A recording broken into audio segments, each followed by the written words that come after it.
हरे कृष्णा, राधे राधे। किरण story channel में आपका फिर से एक बार स्वागत करते हैं। आप सभी का दिन शुभ और मंगलमय हो। आज हम इस वीडियो में सुनने वाले हैं शनिवार की व्रत कथा।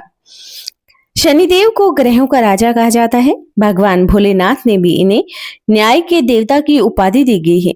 शनिदेव को बहुत जल्दी क्रोध भी आ जाता है। इसी वजह से पिता सूर्य से उनकी नाराजगी बनी रहती है।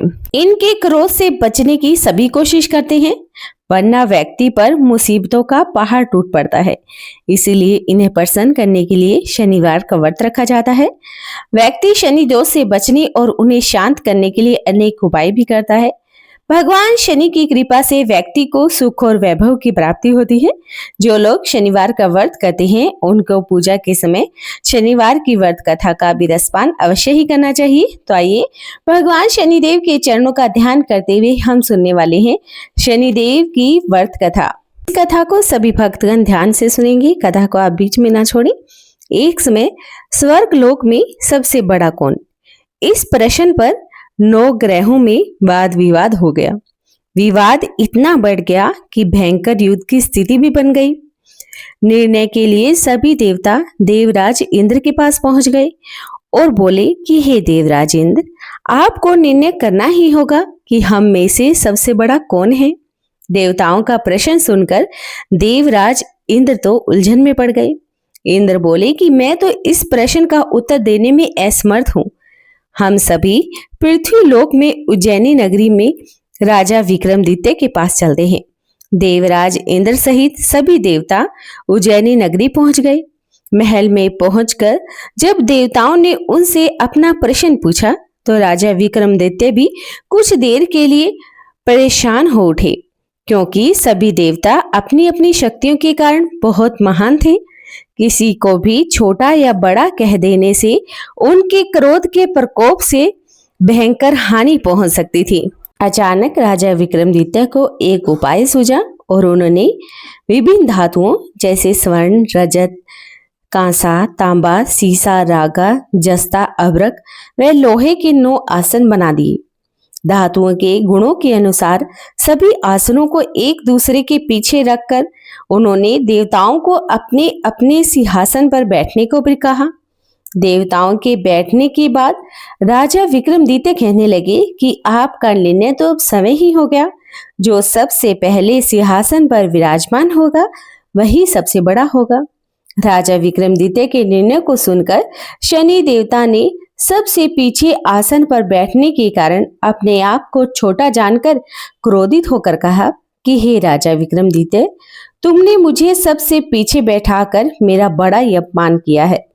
तुम मेरी शक्ति से परिचित नहीं है, मैं तुम्हारा सर्वनाश कर दूंगा। शनिदेव ने कहा, सूर्य एक राशि पर 1 महीने में और चंद्रमा 2.25 महीने तक, मंगल 1.5 महीने, बुध और शुक्र 1 महीने तक, बृहस्पति 13 महीने तक रहते हैं। लेकिन मैं किसी राशि पर 7.5 वर्ष यानी 7.5 तक रहता हूँ। बड़े बड़े देवताओं को मैंने अपने प्रकोप से पीड़ित किया है। राम को 7.5 के कारण ही वन में जाकर रहना पड़ा। रावण को 7.5 के कारण ही युद्ध में मृत्यु का शिकार बनना पड़ा। हे राजा, अब तू मेरे प्रकोप से बच नहीं पाएगा। इसके बाद अन्य ग्रह तो प्रसन्नता के साथ वहां से चले गए, लेकिन शनिदेव बड़े क्रोध के साथ वहां से विदा हुए। राजा विक्रमादित्य तो पहले की तरह ही न्याय करते रहे। उनके राज्य में सभी स्त्री पुरुष बड़े ही आनंद के साथ जीवन यापन कर रहे थे। कुछ दिन बीत गए। इधर शनि देवता अपने अपमान को भी नहीं भूले। विक्रमादित्य से बदला लेने के लिए एक दिन शनिदेव ने घोड़े के व्यापारी का रूप धारण किया और बहुत से घोड़ों के साथ उज्जैनी नगरी पहुंच गए। राजा विक्रमादित्य ने राज्य में किसी घोड़े के व्यापारी के आने का समाचार सुना तो अपने अश्वपाल को कुछ घोड़े खरीदने के लिए भेज दिया। घोड़े तो बहुत कीमती थे। अश्वपाल ने जब वापस आकर इस संबंध में बताया तो राजा विक्रमादित्य ने एक सुंदर और शक्तिशाली घोड़े को पसंद किया। घोड़े की चाल को देखने के लिए राजा उस घोड़े पर सवार हुए। वह घोड़ा बिजली की गति से तेज दौड़ पड़ा। दौड़ता हुआ घोड़ा राजा को एक दूर एक जंगल में ले गया। फिर राजा को वहां पर गिराकर जंगल में कहीं गायब हो गया। राजा अपने नगर को लौटने के लिए जंगल में भटकने लगे, लेकिन उन्हें लौटने का कोई रास्ता ही नहीं मिला। राजा को भूख प्यास लग गई। बहुत घूमने पर उसे एक चारवाहा मिला। राजा ने उससे पानी मांगा। पानी पीकर राजा ने उस चारवाहे को अपनी अंगूठी दे दी। फिर उससे रास्ता पूछकर वह जंगल से निकलकर पास के एक नगर में पहुंच गया। राजा ने एक सेठ की दुकान पर बैठकर कुछ देर तक आराम किया। सेठ ने राजा से बातचीत भी की तो राजा ने उसे बताया कि मैं उज्जैनी नगरी से आया हूँ। राजा के कुछ देर दुकान पर बैठने से सेठ जी की बहुत ही बिक्री हुई। सेठ ने राजा को बहुत भाग्यवान समझा और खुश होकर उसे अपने घर भोजन के लिए ले गए। सेठ के घर में सोने का एक हार खुट्टी पर लटका हुआ था। राजा को उस कमरे में छोड़कर सेठ कुछ देर के लिए बाहर आ गया। तभी एक आश्चर्यचकित घटना भी घटी। राजा के देखते देखते सोने के उस हार को खुट्टी ने निगल लिया। सेठ ने कमरे में लौटकर हार को गायब देखा तो चोरी का संदेह राजा पर कर दिया, क्योंकि उस कमरे में राजा ही अकेला बैठा था। सेठ ने अपने नौकरों से कहा कि इस परदेसी को रस्सी से बांधकर नगर के राजा के पास ले चलो। राजा ने विक्रमादित्य से हार के बारे में पूछा तो उसने बताया कि उसके देखते देखते ही खुट्टी ने उस हार को निगल लिया। इस पर राजा ने क्रोधित होकर चोरी करने के अपराध में राजा विक्रमादित्य के हाथ पैर कटवाने का आदेश दे दिया। राजा विक्रमादित्य के हाथ पैर कटवाकर उसे नगर की सड़क पर छोड़ दिया गया। कुछ समय के बाद एक तेली उसे उठाकर अपने घर पर ले गया और उसे अपने कोल्हू पर बैठा दिया। राजा आवाज देकर बैलों को अंगारता। इस तरह तेली का बैल चलता रहता। राजा को भोजन मिलता रहता। शनि के प्रकोप की 7.5 पूरी होने के पर वर्षा ऋतु आरंभ हुई।